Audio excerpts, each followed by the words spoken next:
February 16, 2005. A small, unassuming package arrives at KTV, a television station in Wichita, Kansas.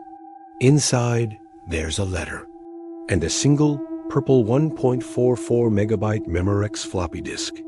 The sender, a ghost who had haunted the city for 30 years, called himself BTK. He thought this simple plastic square was a safe way to taunt the police one last time. He thought it was untraceable.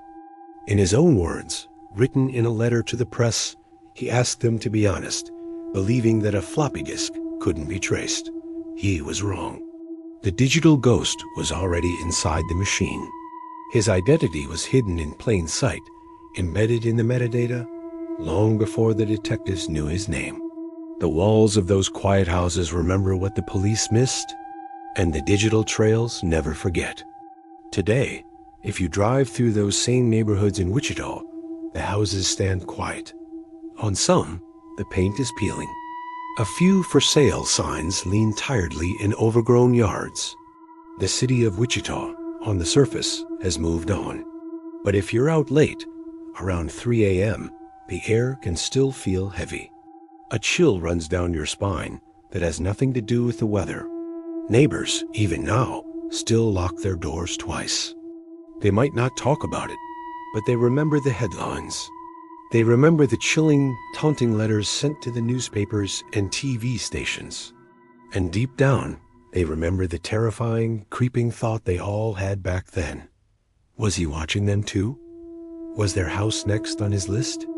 The fear was a quiet, suffocating blanket over the city. Let's rewind. Weeks before the first horrific crime. Picture a man, seemingly ordinary, walking the streets of a peaceful Wichita neighborhood. He carries a clipboard. He's a family man, employed by a DT Security Systems, and later, a city compliance officer for Park City. He knocks on doors. He smiles warmly. He makes small talk. His job gives him the perfect excuse to note the locks on the doors, the types of windows, the daily routines of the families inside.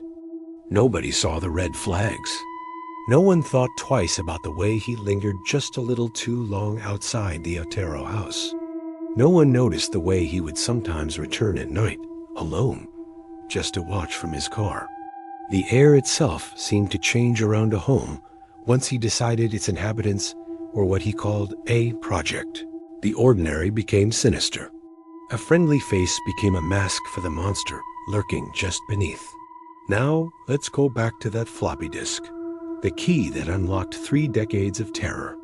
At first glance, it seemed like a dead end.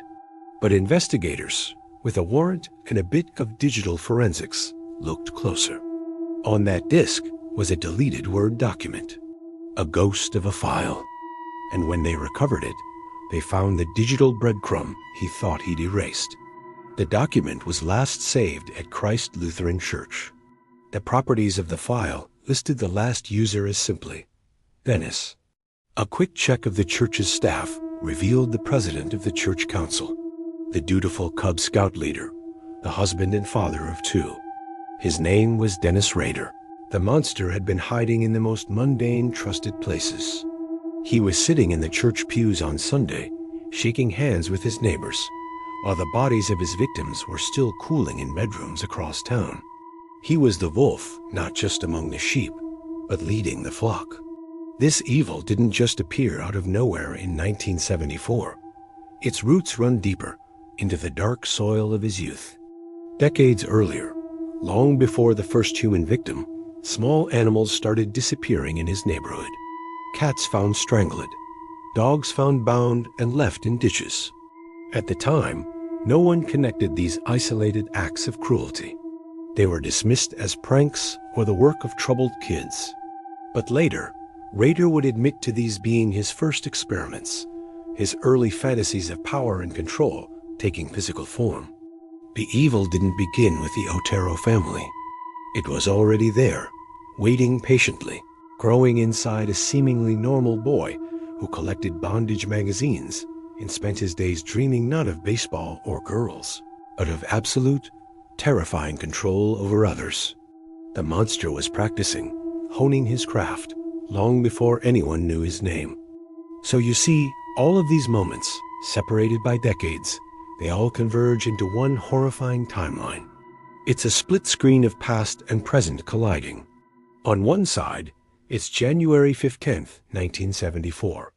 The front door of the Otero home creaks open. A man steps inside. The terrifying sounds of cords being tightened, of breath being stolen, of a family being erased. 30 years later, on the other side of the screen, it's February 25th, 2005. Police cars silently surround an ordinary house on a quiet suburban street. An unsuspecting Dennis Rader is pulled over on his way home from work. He's calm, almost detached, as the officer approaches. When they finally tell him why he's being arrested, he simply says, "I know why you're here." The very piece of technology he used to taunt them, the floppy disk, became his undoing. His own monumental ego fed the machine that would ultimately devour him. You can almost hear the sensory details of his downfall. The creak of the floorboards in his victims, Holmes the wheeze of their dying lungs, and finally the soft, satisfying click of that floppy disk drive sealing his fate forever. In the end, he confessed to everything. The full, brutal scope of his 30-year reign of terror. 10 lives taken. 10 families destroyed.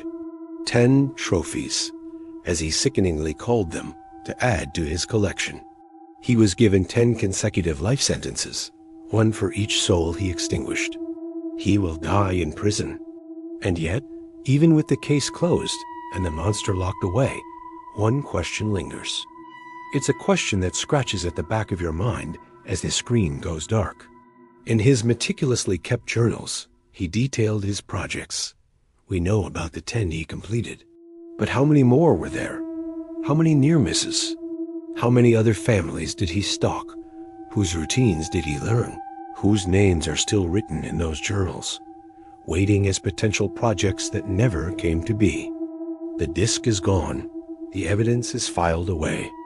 But the shadows he cast over that city, the shadows still watch. Thanks for watching.